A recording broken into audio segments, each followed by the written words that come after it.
everyone, it's Marisa from bumblebeeapothecary.com, and today I'm back with another requested video talking about GAPS breakfasts. What to eat on the GAPS diet for breakfast.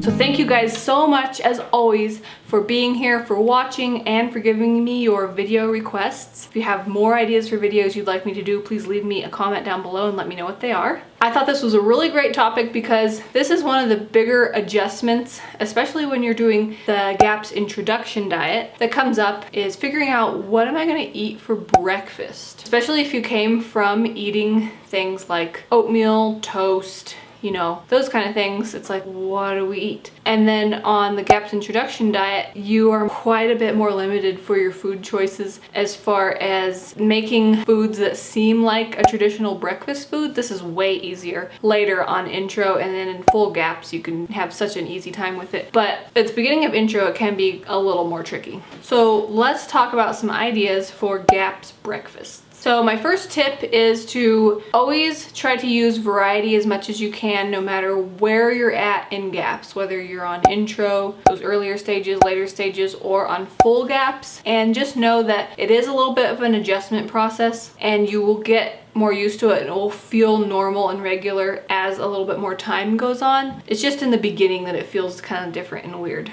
So when you're on full GAPS, let's start by talking about that. You can have pretty close to traditional breakfast foods. You have a lot of options. You can do eggs cooked a variety of ways. You can do cooked vegetables with those. One of our favorite things to have for breakfasts are either the winter squash pancakes if you're on full GAPS, or the pumpkin pancakes for intro. Once you've added those are really nice for breakfast. They give you more variety if you've been eating eggs for a while and you feel like something different, but they're not on the same level as the baked goods, where it's like you might be eating too much sweet stuff if you do that, if you overdo the GAPS baked goods. The GAPS pancakes made with pumpkin are so nice and filling, and they feel like something different than eggs or meat. So those can be really nice. You can have fruit with your breakfast, and then from there you can branch out into other meal type of foods too. It doesn't have to just be things that you always think of as breakfast foods. You can have soup for breakfast. You can have some type of a salad if that sounds good to you. You could have a meat dish with vegetables. It's really, try to not be constrained by what seemed normal before GAPS and you thought was kind of the only way to do things, or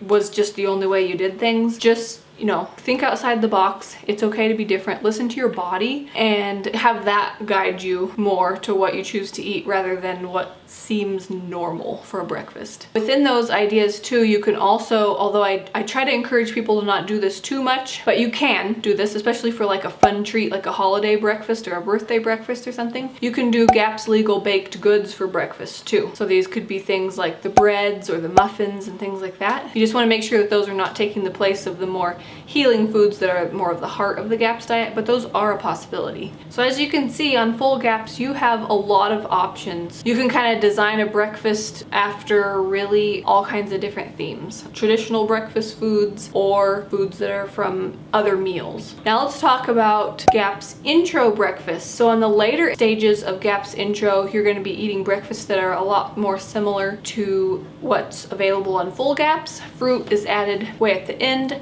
of the intro stages, so that's not available right away, but you can start having eggs cooked different ways, scrambled, fried, poached. You know, you can have the yolks. Having the yolks a little bit more liquid is better because then the enzymes are more available for you. But really you have a variety for how you want to cook your eggs. And then you can do the cooked vegetables with those. You can do those pumpkin pancakes for breakfasts. Those are really nice with some good fat on top of them. And then as you get to those ending intro stages, you're pretty much onto the options that you have on full GAPS too, where you can add fruit to your breakfasts too. But even on those later intro stages, just like on full GAPS, don't always limit yourself to just what seems like a breakfast food. If you have some soup or a meat and vegetable dish that sounds good to you, go for it. that can be a breakfast. There's no reason why not. And then last of all, let's talk about the earlier stages of GAPS intro breakfasts. Now this is one of the bigger adjustments for people because on those earlier stages, you're having a lot of meat stock, you're having a lot of soup made with meat stock, and you're not having eggs cooked the same as you can in the later intro stages and full GAPS. So you're having egg yolks and then the soft-boiled eggs added to soups. So those are the times where it's really good to just break out of the mold,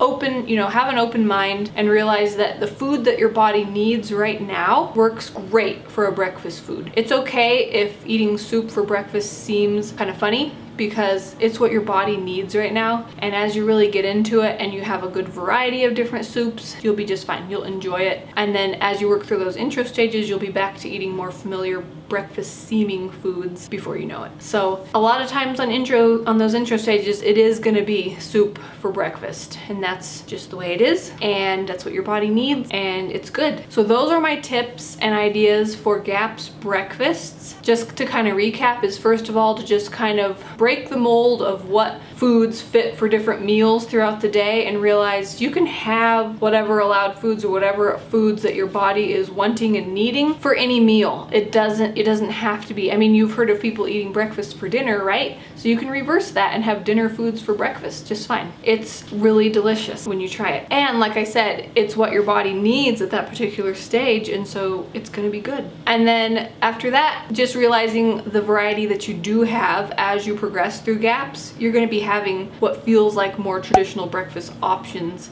So it's really nothing to worry about. I have videos on my channel that show how to make the squash or pumpkin pancakes. I also have a bunch of other GAPS recipe videos. I'll link some of those down below in the description box so you can check them out. Also check out that description box for links to free ebooks and other goodies. I have a free GAPS diet getting started ebook. I also have a free class on how to start the GAPS diet with more confidence and less confusion. There will be a link to that down below as well. If you did like this video, give it a thumbs up. Share it with anybody else you think would find it helpful. And if you're new to my channel, please hit that subscribe button. I get out 2 new videos every week on nourishing recipes and natural living. Thanks so much for watching. See you next time. Bye.